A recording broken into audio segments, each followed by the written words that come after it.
There is a conversation happening in every organization right now, in leadership meetings, in HR departments. It's prevalent with high performers who are too professional to say it out loud. Am I using AI enough?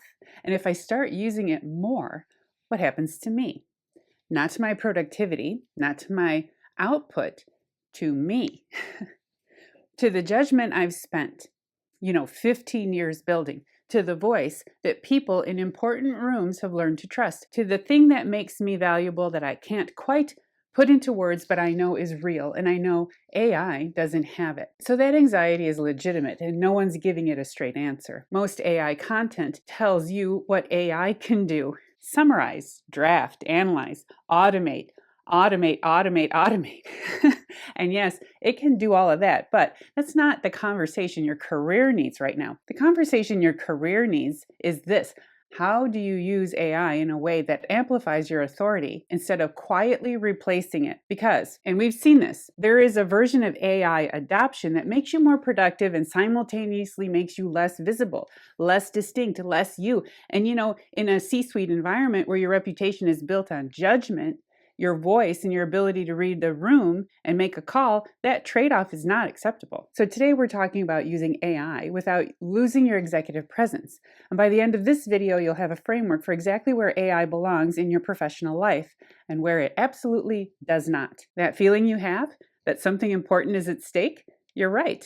And that's actually the point. I'm Christina Holloway. For over 25 years, I've coached senior leaders at organizations like Google, GE, and Spotify to architect their authority and navigate the high-stakes politics of the Fortune 500.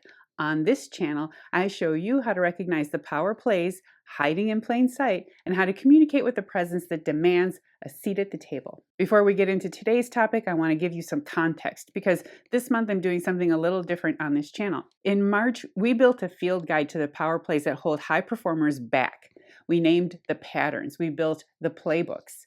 And the response from many of you was, okay, I see what's happening to me. Now, what do I do about it? The videos in April are the answer to that question. This month, I'm taking you inside a real coaching engagement. 1 client, 18 months of work, and 4 videos that show you what that arc actually looks like. From the first session where we identified the gaps to the moment she was ready to walk into the role she had been building towards her entire career. For the purposes of these videos, I'm going to call her Angela.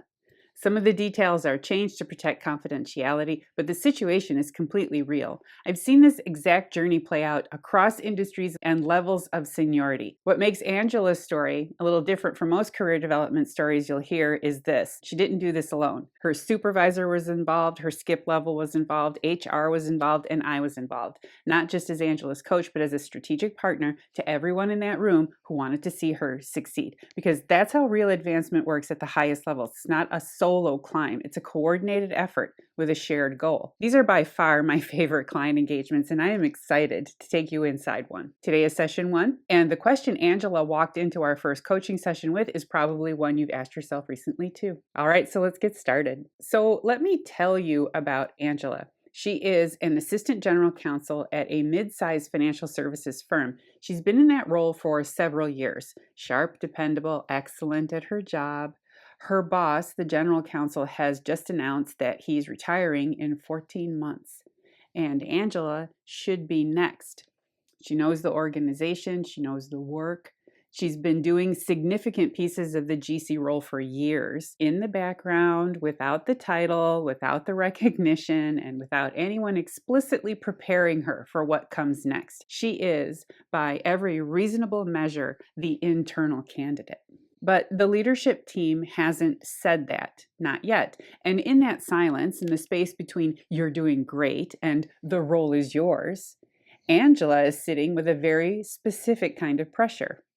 She has 14 months to make herself the undeniable candidate. So she came to coaching with support from leadership. And the first question she asked me was one I hear from high performers constantly, usually in slightly different language, but always with the same anxiety underneath it. I feel like I'm already doing everything I can. What am I missing? So that question matters because it tells me exactly where we need to start. What Angela was missing wasn't effort. She had plenty of that. What she was missing was strategic visibility. Her best thinking was happening in conversations that didn't get documented. Her strongest contributions were being absorbed into her boss's output rather than attributed to her. She was excellent at executing the work of the legal function and nearly invisible at the level where the GC role actually lives. And then, on top of all of that, her organization, like every organization right now, was beginning to adopt AI tools. Her peers were using them. Her leadership team was talking about them. And Angela was doing what a lot of high performers do when a new technology arrives. She was waiting to understand it before she committed to it, which meant she felt like she was falling behind this perceived curve. So in our first session, we talked about AI, but not in the way most people talk about AI, not as a productivity tool or a shortcut. We talked about it as a strategic presence amplifier, a way to protect the things that make Angela valuable while clearing the cognitive load that was keeping her from operating at the level she needed to reach. This is nuanced. And I want to share that framework with you today because the conversation Angela and I had was a great way to start intentionally before the bad habits or over dependence formed. There are two ways to use AI as a professional. One builds your executive presence. The other quietly erodes it. And the difference between them is not which tools you use. It's how you think about what the tools are for. Here's the thing. When you outsource your thinking to AI, when you ask it to generate your ideas, draft your positions, summarize your perspective, you become very efficient at producing outputs that have no fingerprints on them.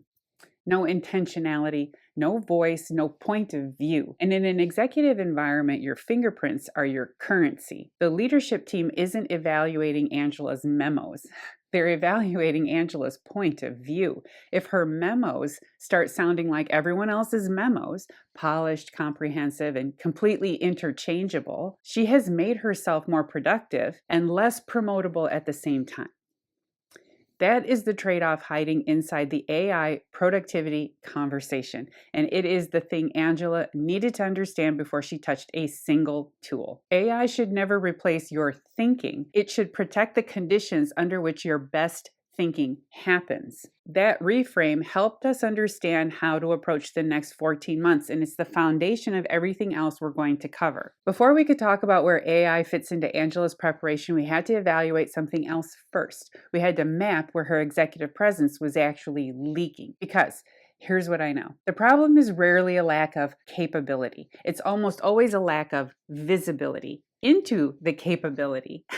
Angela was excellent. The leadership team knew she was excellent, but excellent at what and at what level was not yet clear to the people who would make the decision about her future. So we did an audit. And what we found was 4 specific places where Angela's presence was draining away consistently enough that over 14 months it would have cost her that role. The first was decision fatigue. Angela was making hundreds of decisions every week. Contract reviews, compliance questions, risk assessments, employment matters.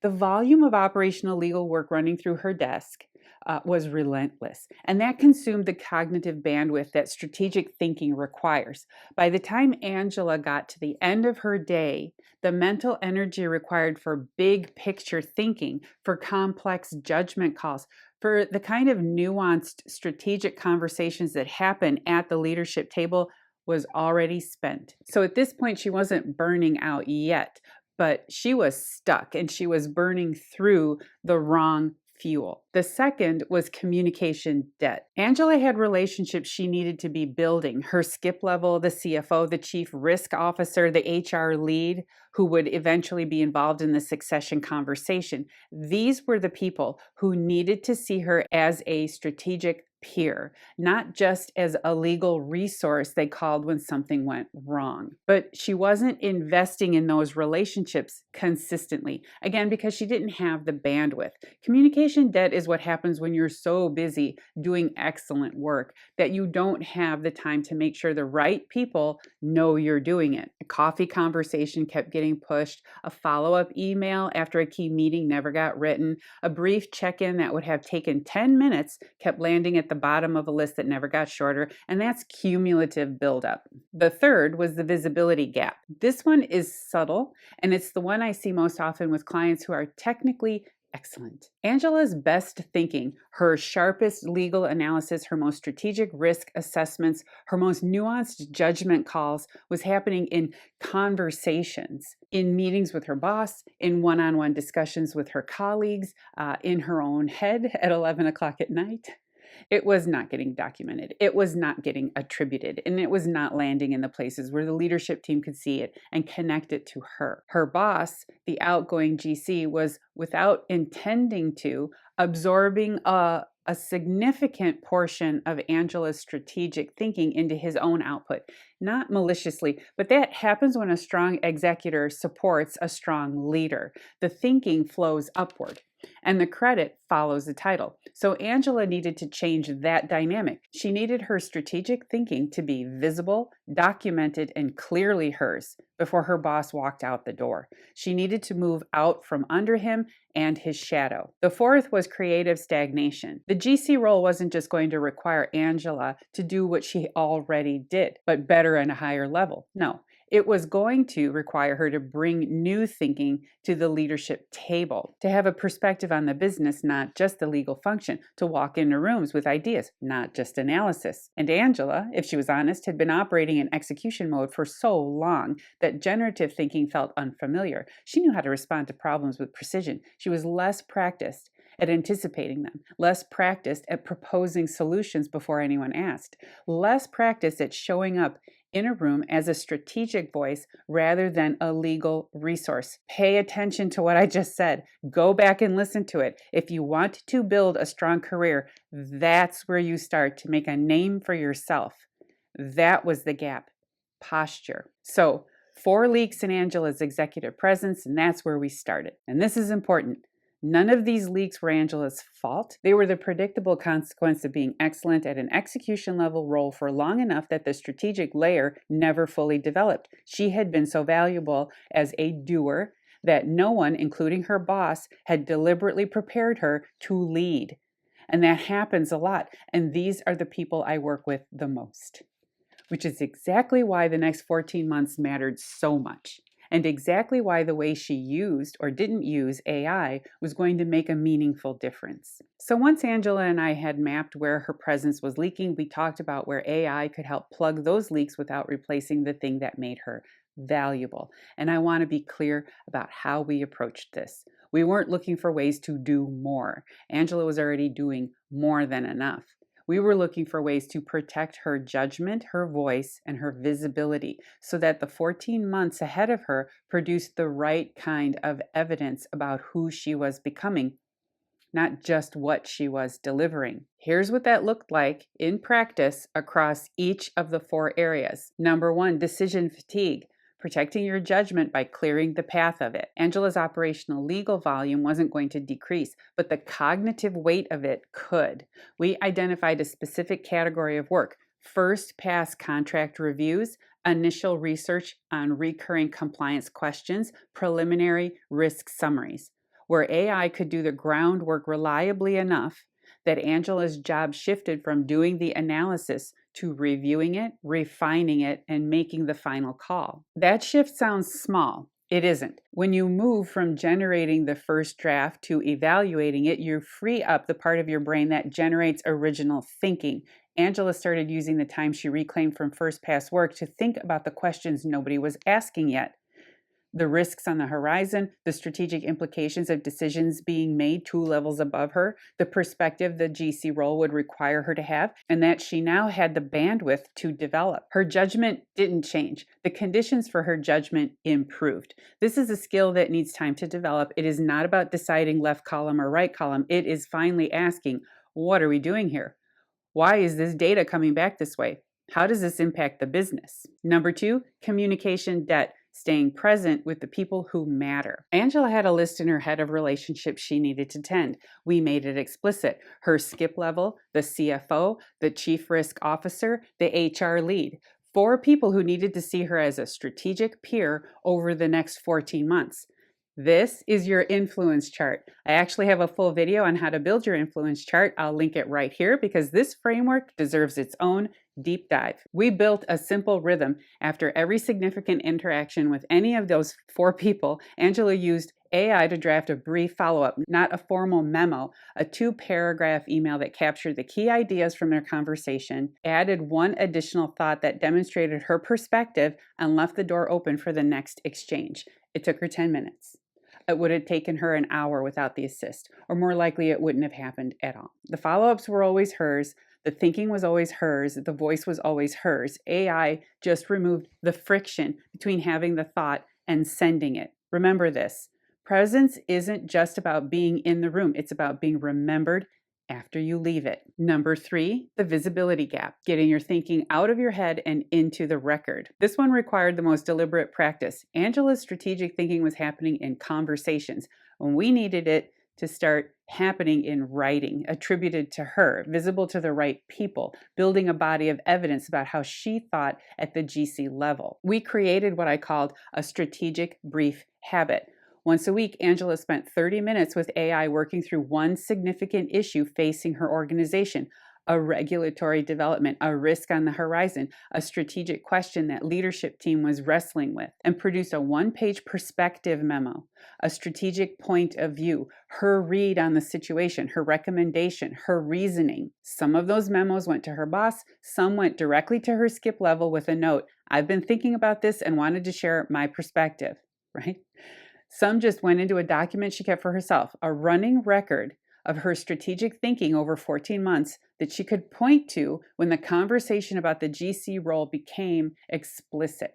Again, we're building a skill here, and that takes some runway. AI helped her produce those memos in 30 minutes instead of 2 hours. But every idea in them was Angela's. Every recommendation was her judgment. Every sentence sounded like her because she reviewed, refined, and owned every word before it went anywhere. That's the difference between AI as a ghostwriter and AI as a thought accelerator. One replaces your voice, the other amplifies it. Number 4, creative stagnation.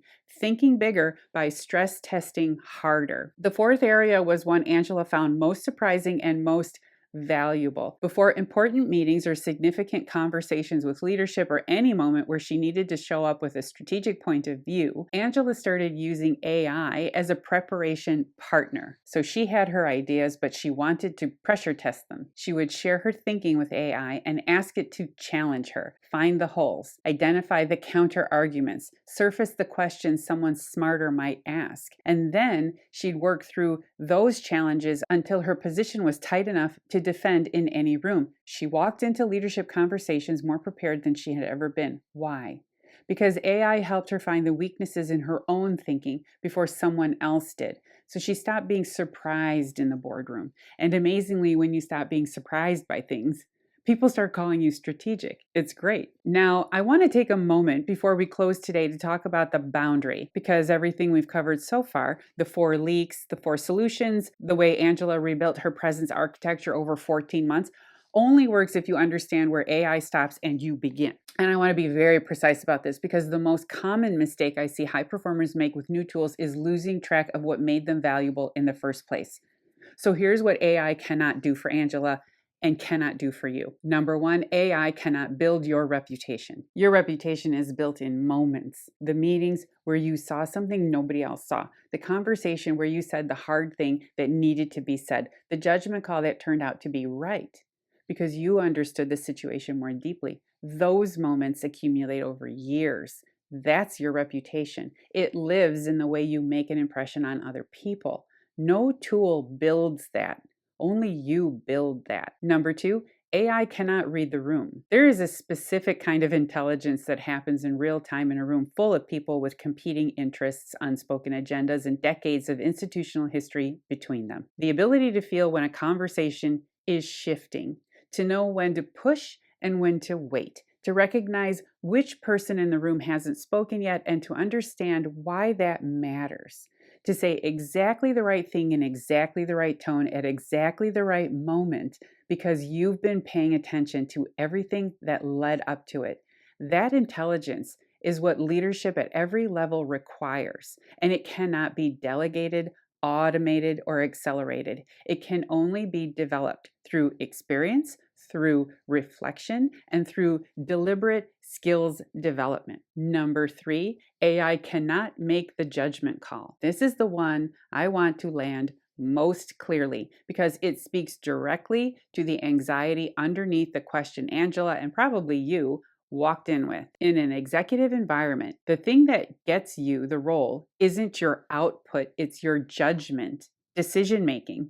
It's the accumulated weight of everything you know about your industry, your organization, your people, and your hard-won experience brought to bear on a specific decision at a specific moment with real consequences attached to it. AI can give you more information. AI can surface options you hadn't considered. AI can help you think through implications and pressure test positions. But when the moment comes, when the leadership team looks to you for a call, the call is yours. The responsibility is yours. The credibility that comes from making that call well, consistently over time, that is yours. If you follow what AI tells you, make a decision based on that advice, and someone asks you to explain it, but you can't, well, that's where AI overdependence works against you. Angela knew this. She wasn't using it to think. She was using it to protect the conditions under which she could think well. That distinction is everything. I've started calling this type of executive the Bionic Executive. This isn't someone who uses AI to think less. It isn't someone who outsources their voice or their judgment or their presence to a tool that doesn't understand the nuances of the environment, doesn't know the people, and has never had anything at stake. The Bionic Executive is someone who uses AI to show up more fully as themselves, more prepared, more present, more visible, more able to bring the full weight of their expertise and judgment to the moments that matter most. That is what Angela was building. And in 3 weeks, when we pick up in session 4, you'll see exactly what it looked like when she walked into that room that would decide her future. But first, session 2. Next week, we're going to talk about something that interrupted Angela's progress about 6 months into our engagement. What happens when the skills that made you excellent start to expire? Stay tuned. It's one of the most important conversations I have with clients at this stage, and I think it's going to land for a lot of you. I want to leave you with something before we wrap up today. When Angela walked into our first session, she wasn't struggling and she wasn't in crisis. She wasn't being undermined or held back or told she wasn't ready, right? She was doing exceptionally well. And she could feel that doing exceptionally well wasn't going to be enough. She had 14 months, she had one shot, and she had a gap between where she was and where she needed to be. And what she needed was to work differently. And the first thing we had to change was how she thought about the tools available to her, including AI, and what those tools were actually for protecting the conditions under which she could be her best. That reframe is available to you right now, today, before you open a single AI tool or change a single habit. It starts with a question, and I want to leave you with it. Where is your executive presence leaking? Not productivity, not output, your presence. The place where your best thinking isn't being seen, the relationships that aren't being tended, the strategic conversations you're too depleted to show up fully, the rooms where you're physically present but mentally already somewhere else. Find those places, name them, and then ask yourself honestly, what would change if I had the bandwidth to show up differently in each one? That's where AI belongs in your professional life. Not as a replacement for your judgment or as a shortcut around the hard work of developing your leadership, as the infrastructure that makes space for the version of you that this moment requires. And if today's video resonated with you, if you recognize one of those 4 leaks in your own professional life, I want to hear about it in the comments. Tell me which one landed hardest: decision fatigue, communication debt, the visibility gap, creative stagnation. Because your experience matters here, and more often than you might think, naming it out loud is the first step to fixing it. If you're ready to start building your own communication architecture today, my free communication toolkit is linked in the description below. It includes the structural ask frameworks and architect statements we've referenced throughout this series, so you can start drafting your own responses before your next high-stakes conversation. I'm Christina Holloway. Thank you for watching, and I'll see you in session 2. Bye.